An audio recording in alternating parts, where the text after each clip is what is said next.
Hello, I'm Andy and welcome to Vectra News, your fill of gaming news for the week of the 15th of August 2015.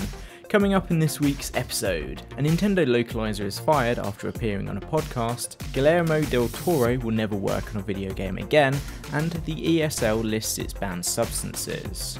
Chris Pranger, the ex-localization editor for Nintendo, lost his job this week after appearing on the Part-Time Gamers podcast. It's come to light that the reason for his dismissal was due to the comments he made on the podcast about Nintendo.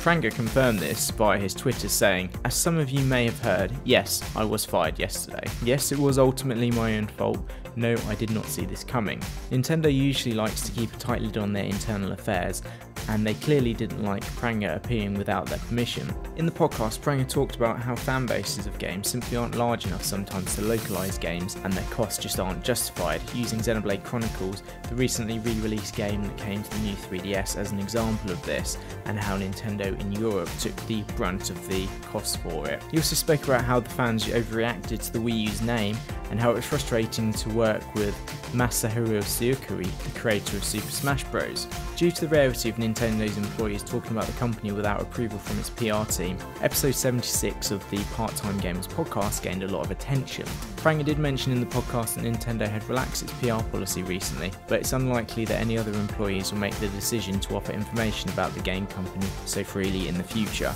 Guillermo Del Toro has vowed never to work on a video game ever again after the two projects he was involved in were cancelled. The first one to be cancelled was Insane back in 2012 after THQ closed, and the second one being the recently cancelled Silent Hills game he was working on with Hideo Kojima. 3 weeks ago we reported Del Toro still wanted to work with Kojima on another project, but in an interview with Shack News at San Diego Comic-Con he said, "I've proven to be the albatross of video games. I joined THQ and THQ goes broke. I join Kojima and Kojima leaves Konami.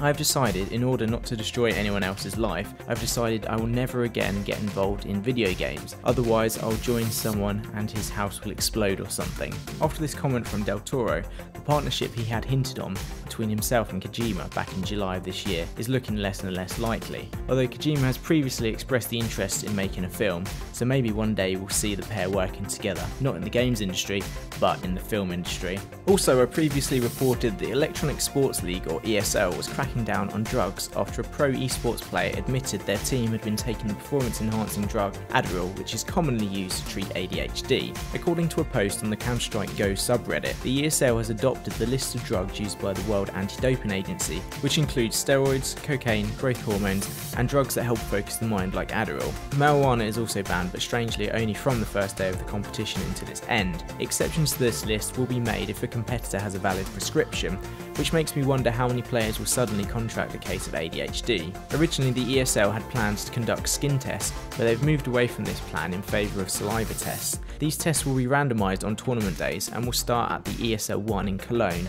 Testing positive will result in the loss of prize money or points, disqualification, and up to a 2-year ban from ESL events. It looks like the ESL will, however, protect the players' privacy during both this testing and if they test positive as well. ESL 1 Cologne starts next week and will run from the 22nd to the 23rd of August. But that's all from Vectra News this week. Don't forget to like, favourite, subscribe, follow us on Twitter and Facebook to keep up to date with everything on the network. But as always, we'll see you next week. Goodbye.